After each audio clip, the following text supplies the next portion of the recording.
Welcome to the Save Childhood podcast with Jennifer McCarville. Because childhood has changed, but children have not. Hi, everybody. Welcome back to the podcast. I'm Jennifer McCarville, and Nicole Dugan's not here with me today, but we have a special guest back. She's been here before to talk to us, share things about our school's book talks for our grown-ups. So Sophia's here today. Hi, thank you for having me. I'm Sophia Tuma, and I lead or coordinate the grown-ups book talks at our school, which is just a wonderful way for us to connect as a community of parents while we're learning and growing and familiarizing ourselves with the school philosophy and also figuring out how to parent along the way as things are changing day by day. So, they are changing a lot, right? And they seem to. They do, and there's so much pressure for parents about those kind of instincts we have about what children need and what society's not always telling us, aligning with those things, right? Yes. So it's it really is a beautiful thing. And I know in the previous book talk episode we kind of went into book talks and what they're about. So be sure to check that out if you haven't. But today we're going to discuss the opt-out family. And why don't you give us an overview of the book? Get us started. Well, so the Opt-Out Family is by Erin Loechner. She brought a really interesting perspective to it, I thought, because she came from just the big tech world and was an influencer and a blogger, and she and her family actually decided to move away from that. And she started doing so much research on screens and media and just all the things that are impacting us as a society, but really impacting our children. So she wrote this book and was really targeting how we can slow down and opt out. And although it seems like or to me it reads as, an all or nothing opt-out family, cut it all out or not. Right. I felt like she gave a really nice balance to just assessing things and, the information, so make your choice for your family. So just giving a perspective on technology and social media. And I find that the topic of technology, when screens come up in any form for parents, I find that there's a lot of resistance to that topic. They've just become so prevalent and so pervasive in life and day-to-day life, and parents are struggling with that, and so they often don't even want to talk about it. I think it is. It's a sensitive subject, right? Mm-hmm. Because we feel maybe guilty or defensive because we've made these choices. And it's just nice to come to the table and say, okay, well, maybe I have been doing something that I don't like as much. And maybe I do want to make some changes. And no guilt. Just put that down and look at it with fresh eyes and say, okay, maybe I didn't know that information, and make some adjustments. So. And I think that's so important that you said that, because I think you see the title, The Opt-Out Family, and a lot of people might be like, that's not us. And her family did opt out. They did. They went through some seasons. I think she said we went no cell phones, then flip phones, then a combination with a landline. So they did a lot of experimenting. Mm-hmm. So I thought that was really neat too, to kind of hear that throughout the book, that she's been on this journey, and it's she's able to share that with us. So yes, they have 2 children, right? I believe 3 children. 3 children, okay. Yes. So they're navigating this just like so many parents are in real time. So yes. I think that was really interesting. One of the things also that I really appreciate about her is the website for the Opt-Out Family book is just full of wonderful information and resources. It really is. Everything from scripts, like email scripts, to coaches and teachers and principals, even, reaching out to establish kind of an opt-out community of parents, and alternative resources. I'm a few of them, maybe Fair Play, or just a few resources, of course, in the book you'll have to check out, and from the website. But absolutely, really just a great wealth of resource. The 1,000 Hours Outside, that resource is there with those charts. So lots of information. Lots of information. They put together a great site for giving you options. Right, and I believe she says that she has researched or read into, looked at over 250 pieces of research and information about the topic through the process of writing the book. Yes. But one of the things that she has on her website under resources is opt out. And so she's broken it down and like an acrostic, Yeah. So it's O for, opt out, offer built-in alternatives to technology. P, protect childhood innocence and free play. T, teach the benefits of being different. Huge, right? Because so much of it is everybody's doing it. Yeah, and they're feeling left out. And feeling left out. And there is something so beautiful about teaching our children and remembering ourselves that the outliers were often the change makers.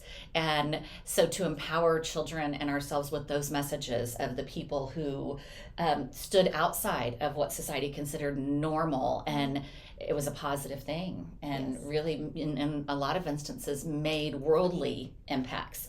So not that we want to put that on our children, like that we're going to make a worldly impact. Expectations. Our number one priority is to raise our children, in the most healthy possible environments we can.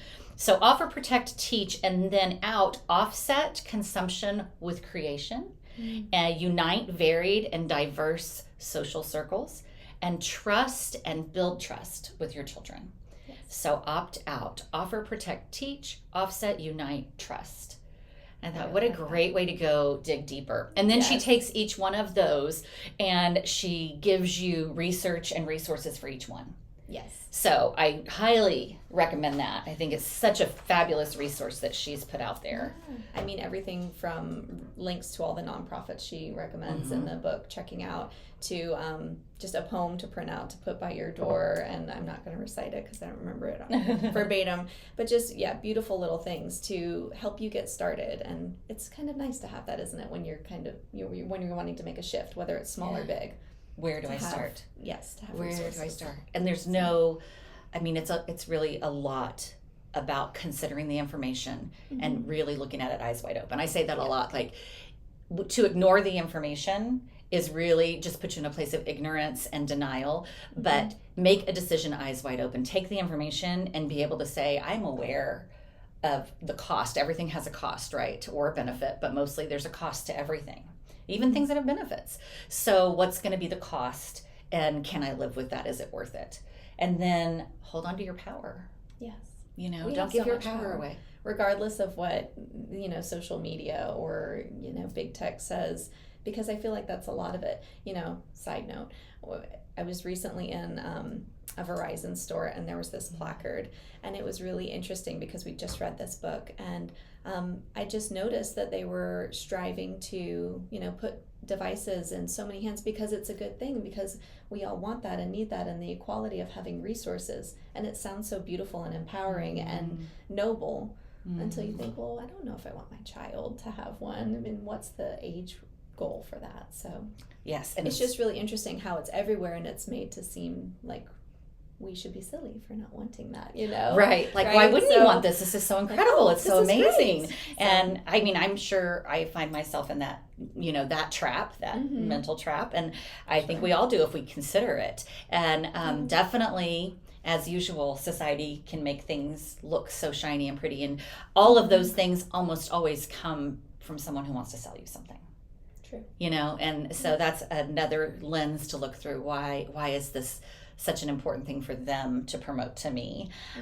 Whose benefit is it for, and how can we use it as a tool? Yes. So one of the things that I absolutely loved that she did is in every chapter, she would it would have the title of the chapter, and then it would say Tech's Playbook, and then it would say Our Playbook. So here's an example. And then, Sophia, you did this amazing thing where you broke it all down for us and gave this to us at the book talk, and I just loved that. It was one of those things I thought, I'm going to do that. I'm going to put all that together, and then Sophia did it. So it's so great. Do you think we can add this as a resource if people wanted to download it? We'll just give her some credit and use some credit? Absolutely. It'd be a guide for your own reading. Yeah. And then it has a little place for notes here. Just little notes, because if you're like me, you're going to write lots of notes in the book. They're everywhere. Yes. But so, for example, Tech's Playbook, people are numbers. Our Playbook, people are human. Tech's Playbook, move fast and break things. Our playbook, Move Slow and Mend Things. That was one of my favorites. That was my absolute favorite. Move Slow and Mend Things. I believe she wrote a book called Chasing Slow. She did. That was, goodness, 5 years prior, a couple years prior to this book. And so I want to read that. Have you read that? I have not yet. No, we need to. It's on my list. And then here's another one I love. Everything is Knowable is Tech's playbook. Our playbook is Life is a Mystery. Yes, the chapter on wonder was just allowing yourselves to not have to know everything right away, not have to Google it or look it up right away. Just sit with it and teach our children to do that. To wonder and to take that instant gratification away for just a little bit so they can observe and wonder. I remember specifically the day, this was when Nicole was teaching our kindergarten class, and which she did for many years, that she was asking a wondering question with the children like we do so often here at Marvelously Made School. And one of the children said, where's Siri? Let's ask Siri. Oh, and I think, something in us died that day. We were like, wow, we have some work to do. There was no space for wondering for those children. They were already growing up in a place where every thought they had, every question they had was immediately get an answer from Siri. And Siri was pretty new. Siri was pretty new. Because that would have been, I'm going to read one little line just because that falls in place with it. It says a line from the AAP, the American Academy of Pediatrics. Recent digital media research symposium states that children now spend more time with digital media than with any other single influence, which is kind of like, whoa, wow. That's information that, you hit you and, maybe I want to know more. Maybe I don't. But, hopefully, right. Hopefully you want to know a little bit more and work with that. And sometimes that's just enough for us to pause and go, and sometimes we need to know more. It just depends on how we're wired. And reflecting on how we're using it, because we don't realize sometimes that how we are using it and how our home environment flows and the rhythms there. Just because they're not maybe using that as much, they see it and it becomes the norm. Yeah. Like asking Siri. Right. Yeah. And then we have to intentionally make the norm wondering and knowing that you can rest and not having the information immediately and finding other ways to get the information.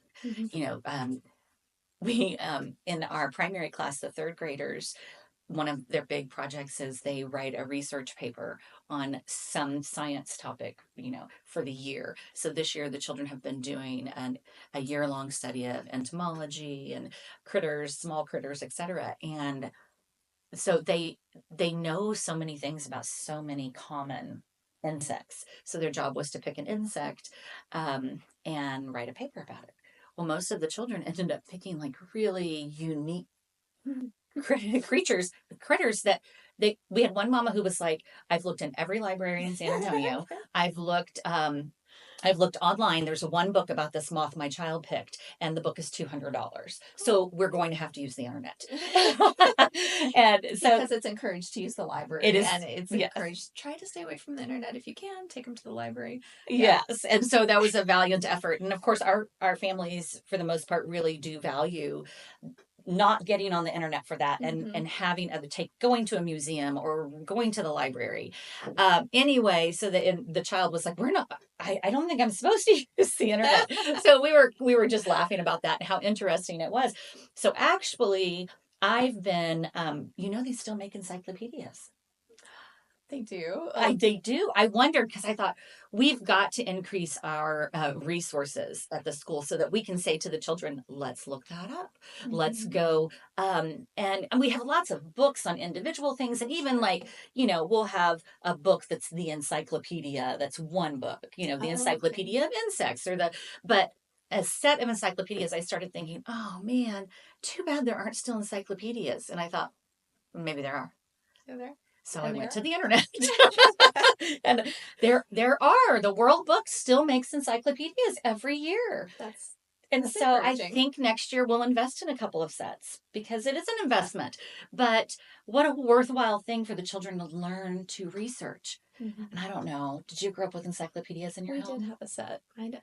And we reference them, not always, but I do remember looking at them or even just looking through them as a kid, We did not have a set in our house, but my Nana had a set. I always thought, well, she must have had a lot of money because she had a set of encyclopedias. But I remember sitting and reading through them. I would just read through them, I feel like my voice would too. Yeah, what a beautiful thing. So anyway, all the things we don't remember exist because we've grown to just instant gratification. All I need to do is ask. I don't need to search. I don't need to wonder. So we have to create environments where they have resources and they can wonder. And we have to model that too. Yes. So those are just kind of things that have been on my heart and been happening here lately. Yes. So what do you feel like were the big takeaways for the book? I have a couple of tabs, and maybe because I picked up on maybe an earlier childhood perspective she took on things, but she went through high school, which I thought was really nice. I loved how she addressed screens through teenage years. One of them, though, I really enjoyed. She was discussing, understanding your children, and she was always comparing, like you said, Tech's playbook to our playbook, and what can we do that's comparable to the draw of screens. So she was saying just investigate your child and observe your child and know your child. And I like how she said the truth is we often paint a picture of our child that's static, finite. We remember them clearly from a certain age, and with the distraction of daily life we forget to recalibrate that picture. So I thought that was beautiful, because how often do we wake up with a perception of, oh, they're going to do this, they're going to do this, they'll do this in response to this. And so I really liked that recalibration. And she was talking about different, styles of play and boredom throughout the book. And I thought, oh, how beautiful, to just always reassess and put things out there to explore. So that is really important, isn't it? To not be static. Right. It's such a... We need to know our children in order to understand a lot of their behaviors, in order to understand how to help them find peace and listen to their bodies and all of those things. But yet we also have to be okay with allowing space for them to change, allowing space for it to be different. Absolutely. Right? Which I think is one of the things she's addressing in that quote. Very much so. And another big one was giving our children the impression that screens are interrupting our lives instead of our lives interrupting screens, and flipping that on its head. When they're so prevalent, something comes up and we have to look away from a screen. So that was an interesting concept. I enjoyed. She talked about some brain drain research, and they were studying how just the presence of a device in a room and, how they light up and all these different things, it's a distraction whether we're actually engaged with them or not. So I thought that was really fascinating. And so that kind of goes back to, she was talking a lot about cultivating your home, and who your children are around and their environment to help them not focus on them so much or feel like they need them, Well, and really thinking about that, like... that what your children see isn't your face, it's the back of your phone. Right. If you're on it all the time.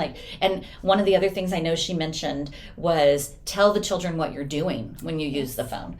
Like, just a minute, I need to send a message to Aunt Les to let her know that we changed the time we're going to meet for dinner. Or grocery orders. That's a very common one. Right. Let me add that to the grocery order, because I know my boys help me with that. Like, oh, we need this. I'm like, oh, let me add it to the grocery order. So we kind of talk about what we're doing and using it as a tool. Oh, that's another huge one. Using it as a tool versus a source of entertainment.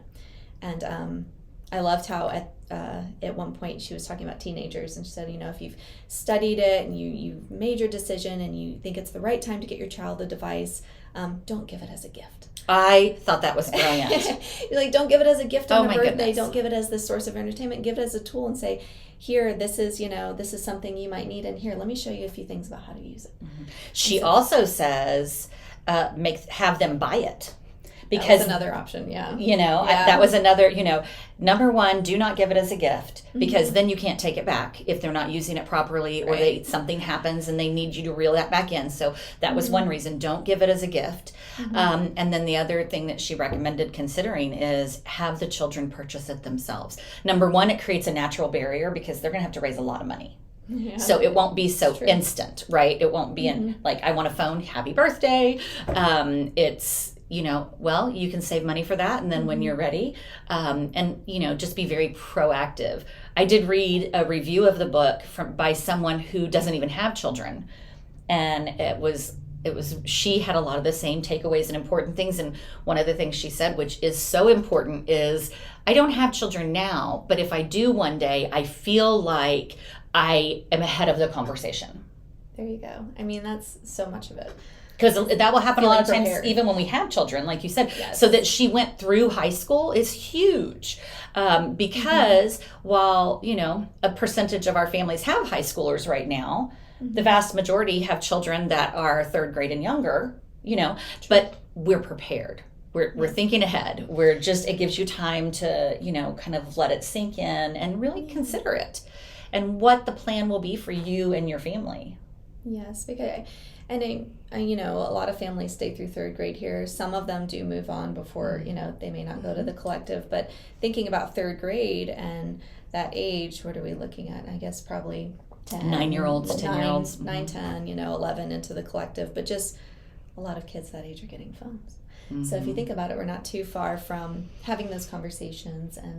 And I can tell you from the experience as the administrator of the school that once they do get those phones, even though our families can be very aware, they are very knowledgeable, they're very intentional in so many ways, once those phones enter into the social circle, we start to have problems. They're texting each other, they're texting in the middle of the night, the children are starting to lose sleep. Before you know it, we haven't thought that never allow your child to take the phone in the bedroom. So right. She really does talk about a lot of these practices to prepare us for that. I really liked that. I took a few notes on it, but I'll go off from memory because she talked about boundaries and possible boundaries, and I liked that too because you take that and you think, what could work for my family? A no closed door policy, having the phones in a specific spot at night, screen-free rooms in your house, screen-free days if you pick 1 or 2 Sundays a month, or she gave so many examples like that. No screens while moving. And at first I thought she was only talking about texting while you're walking, but she addressed car rides and how nice that can be to play music or have conversation. So that doesn't work for everybody, but those are just some great ideas. Right. And some things I wouldn't have thought about, like, oh, that is a great idea. How nice to have, like you said, be prepared and set those boundaries. So my children are in their late 20s. I have 2, and they're in their late 20s. And I remember when iPods became a thing for them. Smartphones weren't a real issue in our family because my children were younger and they weren't really as prevalent. So neither of my children got a smartphone until they were well into high school. But I vividly remember when they started putting in the headphones and listening to their own music in the car. And then they go into themselves and they create their own separation. And which part of that was their age. They were teenagers, young teenagers. But a lot of it is so unhealthy for the family dynamic. Like there's something so beautiful about we all listen to the same thing on the radio. Even that, when our houses should be full of music we all listen to. But so often, now people have AirPods in or they have headphones in. And I realized that in my car because we never had TVs or anything like that in our car. So when the children at those ages, as teenagers, started having the iPods, I was like, oh, this is not good. This is not good. That's such a sacred and beautiful time if you create an environment in the car that is full of books and conversation and listening to music together that's bonding you and giving you common language as a family and conversations. Often I didn't turn anything on the radio and I just listened to my children talk or we just sat quietly.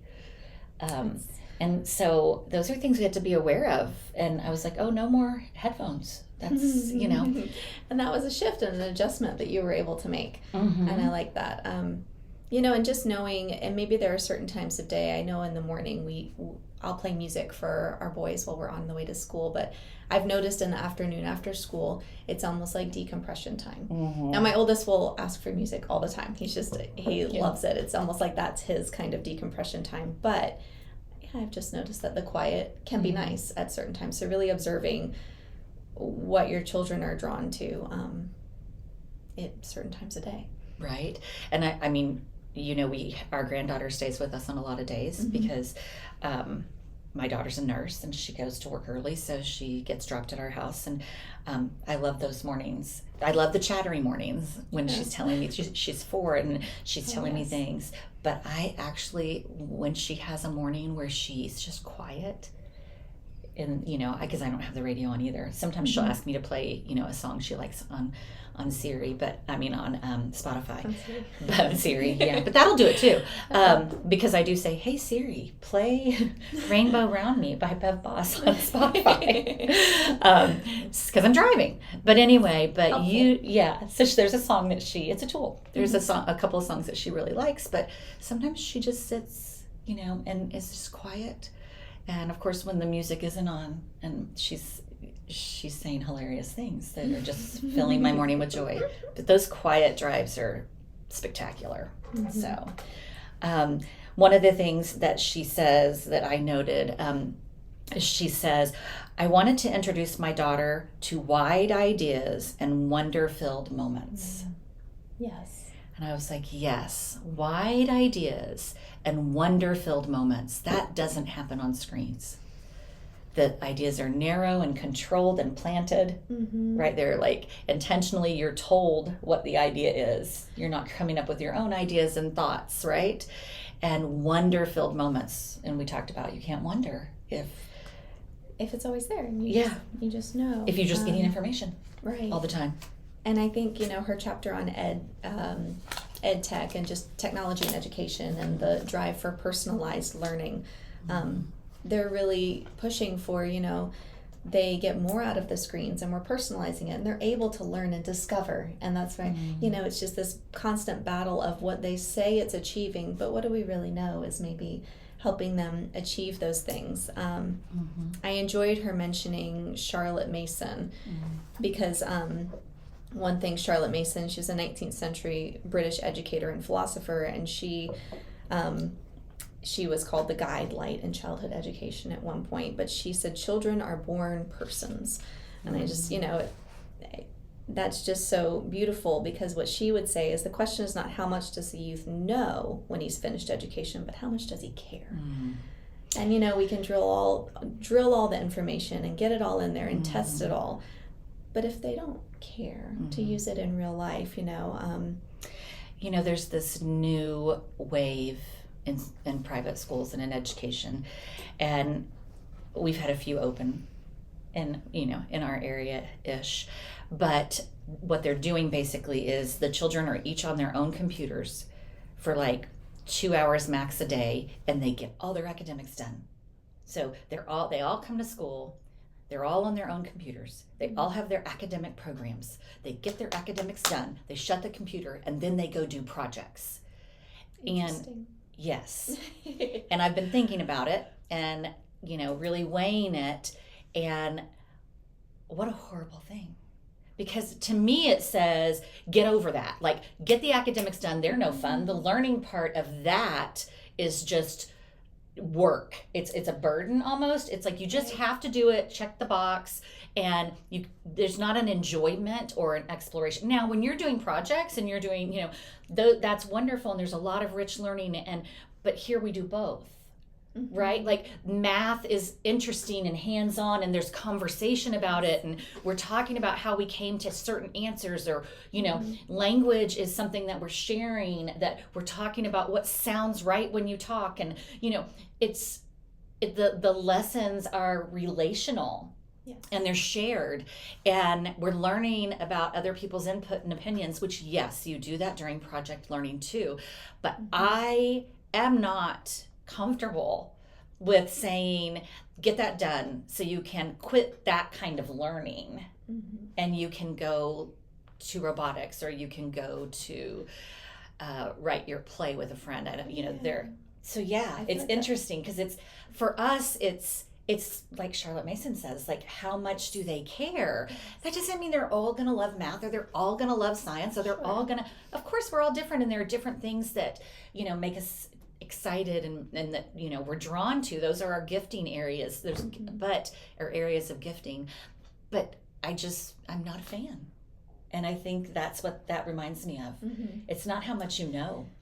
It's how much you care. Yeah. And then, because when you care, you can apply what you know to a Exactly. variety of situations. Yes. So when you realize you're learning through doing, like, Mm-hmm. oh, I used math there, or oh, you know, you realize where it comes into real life. And she says that. She said you're connecting mind, body, and soul to the world around them, the real one, the real world. You know, I know Loechner mentioned one of their family's goals is that their children will be able to build their own tiny home upon graduation. yes, she did talk. On their property, right? That each one of them would build. I remember that. And although that's not achievable for every family, I just feel like that's a beautiful goal, that they will be at a place where they'll be able to do such a well-rounded, and I've heard that in other educational curriculums or structures as well, but just to be able to complete a task like that and have the interest in doing something that then they could then live in, you know. I mean, how accomplished they would feel. I have to say, I'm chuckling a little bit too at that, because do you remember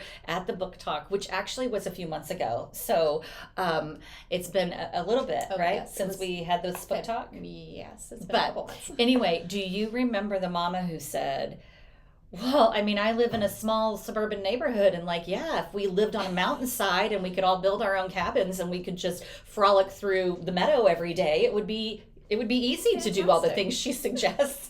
And I thought, right, absolutely, we hear you. And, you know, that's true. You hear these things and you think, oh, seriously, that's not my life. That's, you know, but we allow that a lot of times, which is not what this mama was doing. It was lovely, but it's true. That is an obstacle, right? Yes. But it's not the obstacle. It's just a different life. But it is hard when you're hearing someone give you all this good information and research and make it so accessible, and then also be like, I mean, our children just spend days frolicking in the meadow, and they go out and they build their own forts because, you know, we're near a forest, and, you know, we're gonna teach our children each to build their own home, and that's gonna be, and you're like, okay, this is not me. And it's hard to be turned off or discoured by that. It is easy. It's easy to be, and it's hard to hear that and not be discouraged. Yeah. Yes. But I don't know. I feel like, but taking it to your life and thinking, okay, what would my equivalent be? Right. That's what I try to see it as. What would our way be? You just reminded me. We also had some mamas who were. We have dads at our book talks too. But you know, I remember specifically who said this. They were talking about how she makes it seem like we have to do all this work and how it's such a task. You know, set things out and. Plan things and experiment, and oh, well, they like this, and it just, she makes it sound a little bit overwhelming.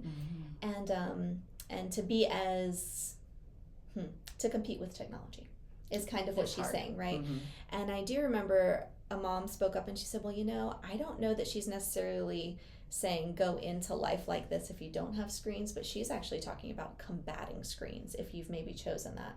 So I do feel like as she's comparing these side to side, text playbook, our playbook, for someone who maybe has chosen to go ahead and give their child a phone at an earlier age than they realize maybe they'd want to, she gives some really great information on how to be as amazing as their smartphone. Does that make sense? So I thought that was nice for that conversation to start, and for the moms to give each other that information, like, well, I don't think she's saying you have to do this. And Loechner says, you know, don't do this all the time because your element of surprise is gone if you're a fun house every day. But just sprinkle a couple things in a month to, you know. Which I did teach a workshop last night about embracing boredom and knowing the value of boredom and why it's important to have that space. So like you said, our job shouldn't be to constantly create environments that are new and, you know, overly, you know, stimulating and all of those things. Personal entertainer. Right. That's not our job, right? And so it is important to think about that too, to be like, you know what is our job then? What is the best way for us to facilitate the children, you know, entertaining themselves, growing their experiences in their brains and trying things out? So what's the environment we create to do that is really what she was talking about. And one thing I liked, she said, and I guess maybe younger kids, you know, she talked about a toy purge being a great start, and how, you know, a toy should be 90% child and 10% toy, which I thought was beautiful and brilliant, but also play zones. and not really having a playroom or playing in their room or the specific spot. But I liked how she said you're creating an environment that says come play rather than go play. I love that. And she said by scattering play zones and activities through your home, you're reinforcing the idea that play exists within a child, not a room. And creativity can be accomplished anywhere with anything. And I thought that was beautiful. I love that. It's great. And I thought, she talked about good stuff. using just kitchen tools or setting up their little mini kitchen in your kitchen, because they're going to model you. So, and they want to be with that was you. Great. I mean, humans are made for connection, which is another reason that screens aren't going to be this, the solution or the lifestyle that's healthy for us, for our hearts, for our souls, for our brains. But we're made for connection. They want to be with you. And it's funny because I talk to parents a lot about these topics, obviously, and usually what I hear from parents who have playrooms in their homes is the children are hardly ever in them.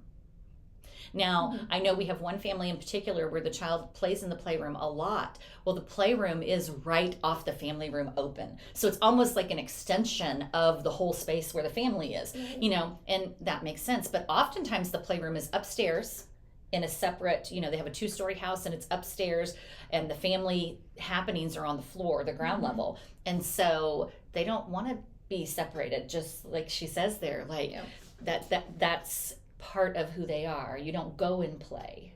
I know. You play. Come play. Come play. Come play. Where we are. And you're just okay with a couple of marbles being left on the floor, or right. We've adapted to that in our home over the years. Right. Like, it's just going to be there. It's going to be sprinkled everywhere.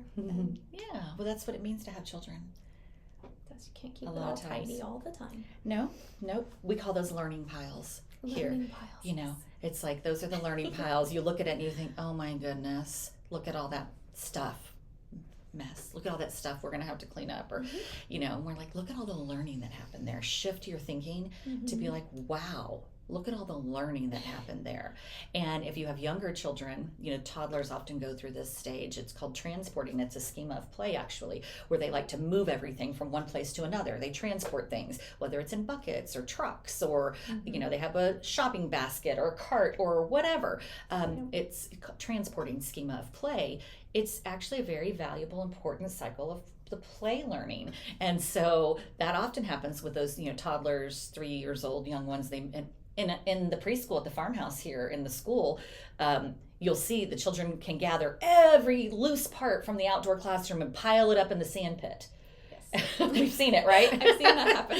And those learning piles, but you think about all of the problem solving and collaboration and communication and, that went on, and the physical work of moving everything. And while we may not ever really know what the goal was or the accomplishment, we look at that and go, wow, there was a lot of learning happening here today. Yes. And so you just adjust to know what it's like to have children in your life. Yep. So That's changing true. the conversation is important. Yes. Those learning piles. One thing I definitely wanted to touch on was we talked about how she went into the teenage years and how it does become difficult, maybe with feeling left out. Your children might feel left out because they're the only one without a screen. And she told one story about a child who said, they said, oh, why don't you play with that child anymore? And he said, oh, he's a phone kid now. And it's all this terminology. But she talked a little bit about becoming the screen-free hangout and what that means, and just becoming, you're doing this, and one thing you can do is be very open to the kids always coming to you and being always ready for entertaining. And I like how she said, make your home an offline greenhouse for caring relationships to flourish. And then she said it will be messy and loud and inconvenient. Being low-tech hangout means you have a few logs of cookie dough, you have frozen pizzas, you're just stocked up so that you can be that space. And I thought that was really nice that she addressed that, because it doesn't come without that willingness, Right. And a level of that works for every family, but when you can be home with your kids and if they can come there, fantastic, Right. And having a creative way, like, okay, to slip off your shoes and throw your phone in there, or having a landline so there's a connection point, or making sure there's that communication. Like, their parents can get in touch with them. Maybe the phones go into I don't know, a guitar case or a jar, a cookie jar, just something creative to say, yeah, hey, let's just hang out. But also in connecting, because community is so important, right? You can't just be alone. I loved how she said at the end of that chapter, she was encouraging, look for that person who's always at the park, ask someone to go on a hike. Maybe you go play soccer with this family. She was talking about finding different areas to connect with people. And she said, you won't share every value with every family, but finding opportunities to build new relationships, you create a wider circle of friends to learn from and grow alongside. And I personally feel like I can relate to that, because I'll say, oh, they eat differently. Like, how am I going to bring snacks to share? Like, oh, we don't have this in common. And I hesitate and I don't reach out. So how beautiful to just, let that guard down a little bit and be like, no, we connect over hiking. We connect over soccer, or anyway. Yeah. Ways to grow that community. Right. And not be so well, and I rigid. do think that that there are lots of beautiful things about our society. So we're usually talking about, society pressure and blah, blah, blah. But there are lots of beautiful things about the society we live in. But I think one of the biggest challenges for families is we are made to be in community. We're made to be in tribes, but people are so transient. And we no longer live on the plot of land where everybody in the family is close by. And there are lots of children, so they were easy to find. You had cousins and family members all kind of right there. And that's evolved over time. So you're alone in a neighborhood, and a lot of times the children don't go outside because that's a whole 3, 4, 5 podcast series, right? But anyway, and so you have to seek those opportunities out. You have to create them and you have to seek them out, and that's work. It used to be a lot easier. Even when I was growing up in the 70s, it was go outside, and there were children and there were things to do, and we could roam the neighborhoods because it was the 70s. And you just did that. You just did. And we roamed the neighborhoods and we found things to do, and we had siblings. I had 2 siblings. It wasn't like we had a huge family. 3, I have an older brother and a younger sister, and so I always had at least my sister to play with and my brother to torture me. So I learned lots of skills out there. He did his job well, but I always had one of them or both of them to play with, or neighbors. And our kids now, it's just not like that for a lot of families. So you do have to take the time. And it's one more thing for parents to do. But it's community important. Is so important. That is a hard one. And I'm, again, just guilty of, it's another play date. It's another, where do I put my effort, with just the busyness of life? And I'm just getting by. Our house is not clean, Right. Well, you can do that later. Apparently later. It keeps saying later. Yeah, by later we mean in 25 years. That's what it seems like. Yeah. Maybe not quite that long. So, oh gosh, we could go on and on about the content of this book. And I mean, I guess, no doubt I really enjoyed it. I thought it was a valuable book. I did too. I loved it because it really opened, my husband also read it, and it just opened our eyes to, we just didn't realize where tech had come. Honestly, we're not very active on social media for my personal family, but we just didn't realize all the capabilities and all the draws, and something we didn't touch on. And I'll encourage you to read the book and go to the website for resources. But just to briefly mention, she gets really into social media and all the capabilities and all the tracking of these apps and social media platforms, and the draw and pulling really anybody, not just your children, but pulling us in, and how they're designed to keep us captivated, and how it's equivalent to addiction, and it's hard, but she really gets into that. And I think it's really important to know, like we were talking about, awareness is everything. And I like to say I can't unknow things, I now that I know it, I can't unknow it, and I'll adjust big or little depending on that. But one thing she says in a later chapter kind of about that is, when you have a child who has access to screens, and she actually references Mr. Rogers. I love it when people reference Mr. Rogers. I think he's fantastic. But she references a book, Mr. Rogers Talks with Parents. And it was a book I guess in 1983 came out, but he talks about how to pause shows to talk with children about what they're seeing. And, and they say, well, you could say that's really dated now, but she said, I believe the amount of time we offer our children access to the internet with us should be in direct proportion to the amount of time we offer the children access to the internet itself. So are you willing to spend 3 hours on TikTok? No. Okay. An hour? 15 minutes? Okay, great. 15 minutes of TikTok with your child. With your child. Because a lot of people are willing to spend 3 hours. They don't intend to. But with your child, talking about what they're seeing. Yes. And I thought that was important. And as you were sharing that, I kind of went, when they were like, it's outdated. And actually, that's, for the Safe Childhood movement, that is kind of our tagline. Because childhood has changed, but children have not. So people might say, oh, that's so outdated. But I'll tell you what, the way the brain works is still the same. And what Mr. Rogers was so brilliant at was moving at the pace of a child's brain. Slow down. Yeah. And so it's not outdated. That's still how the brain works. And even though over time our brains change, in very minor ways in a lifetime, and of course they are changing in other ways because we're learning more. But the point is, it's still development is the same. Right. And the pace at which the brain can process information has not changed. So let's not discount it because it was in the 80s and it was Mr. Rogers. Right. It actually has a little more credibility, in my opinion. I think so. My boys still watch Mr. Rogers every now and then. Yeah.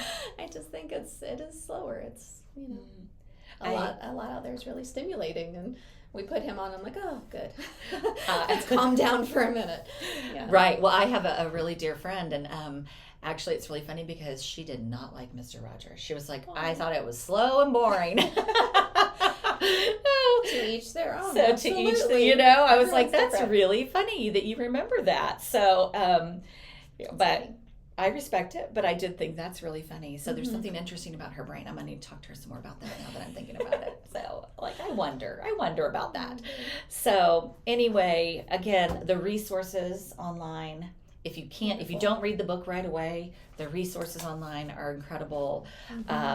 We will get this uploaded so you guys can utilize that. It's such a nice way to have this guide of what the tech playbook is and what our playbook needs to be. I'm very visual, but just seeing all those laid out together was really powerful to me. Side by side, just and really seeing here you go. Tech's playbook.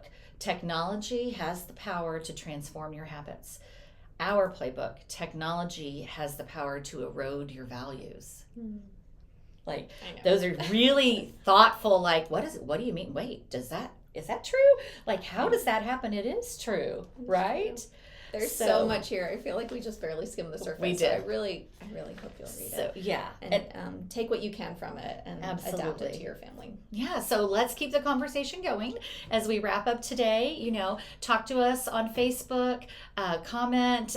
You can reach out to us in in an email, etc. But we're on social media. We're on Instagram. Follow, share the podcast with other people, and help us to grow the work we're doing that we know is so beneficial for children, and continue to give parents and educators tools and information that you can actually apply and know you're not alone. We're not victims of what's happening in the world. We actually have control and power, and we don't have to live out of a place of fear when we have information.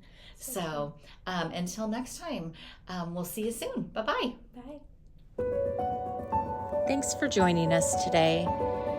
To learn more and join the movement, go to savechildhood.org.